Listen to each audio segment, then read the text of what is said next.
шақырам деп айтқан сөздерінде қалған сөздерінің онында білінбей жатады. Бұл жерден біз бірінші көңіл бұра тұрған мәселе Бакиев президент болып өкімгештікке келгенде Ақ үйдің алдына шығып алып тұрып, автоматты қарап, мен өзім атқанды жақсы ойлап, биліктің керек болса құралмен ұрған деп айтқан. Ошондо Албек Ибраимов андан кийин ошол айтты. Келип көргүлө, мен снайперлерди коюп койгом деп. Эми бул болсо мен мылтыгым да бар, тапанчам да бар деп эле коркутуп атат. Бул кече күнү президент болуп мамлекетти башкарып жүргөн кишинин айта турган сөзү эмес. Эгерде салаваттуу киши болсо айтат эле. Албетте биз мыйзам мамлекет куралы деп аракет кылып аткан мезгилдебиз. Демократия куруп атабыз.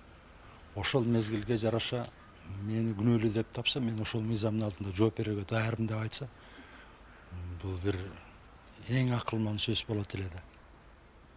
Ал эмне деп коркутканы, мен мылтыгым бар, анан тапанчам бар, анан мен намыс, анан өлүм, анан деген сөздөрдөн башка сөз оозуна келбей атат. Бул эмнени билдирет?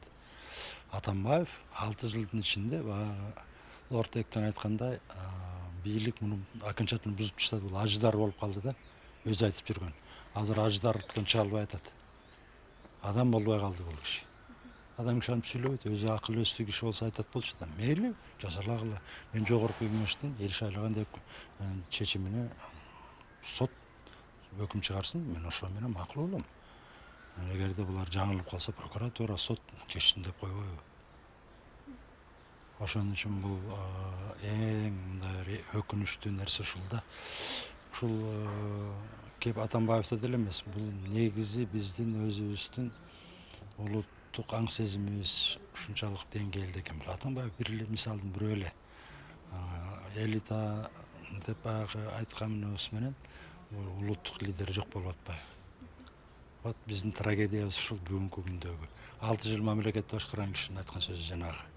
Мен тапанча менен тосуп алам, анан мылтык менен тосуп алам, анан баланча кылып таштайм дегендери. Анан айткан сөздөрүнүн маанисин айтпай эле коелом, сандыраак сөз, анан баланча сөз дегенде, мына айылдагы аялдар деле билет андай сөздөрдү. Кичине ушул мисал үчүн мыйзам баарына бирдей деп Конституцияда жазылып турат. Экс-президент үчүн мыйзам жок деген Конституцияда жазылган эмес.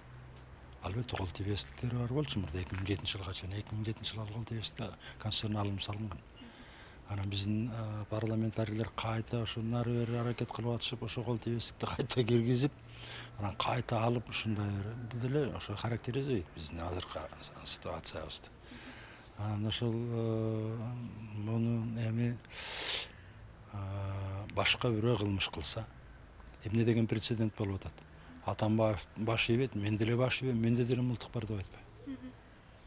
Бул жанагы эл айтканда мына чорныйлардын айта турган сөзү да, баягы келип көрсүн, мен бияктан живым не сдамся дегендей болуп. Бул мындай эмне Атамбаевдин партизанбы, биздин мамлекеттин ичинде жүргөн. Эгерде келсе мен я живым не сдамся дегендей. Мыйзамга эмне үчүн баш ийбейт экен? Ушу аябай таң калыштуу маселе ушул болуп атат да эле. Кой, мен ушул мыйзамга баш ийип берем. Мына даже Каримовдун кызы айтып атат азыр. Мен азыр акылыма келдим. Мен туура эмес иштерди жасап турмун. Мен бүт байлыгымдан отказываюсь. Кечирим катын жазып, ушу Мирзиёевго кайрылып атат ушул кыз. Анан кийин ушул бир аялчалык болбойбу ушул эркек киши. Эркек аялдын укугу бирдей деңизчи, бирок сага болбоңуз. Бирок ушул жери туура эмес болуп калды. Анан эми бул вообще бир кызыктуу да эме. Башкасын күткөнбүз, бирок ушуну күткөн эмеспиз бул ишти. Ар кандай сөздөр айтыла берет эми, кээде эл деле качан бирдеме дейт деп күтүп калат.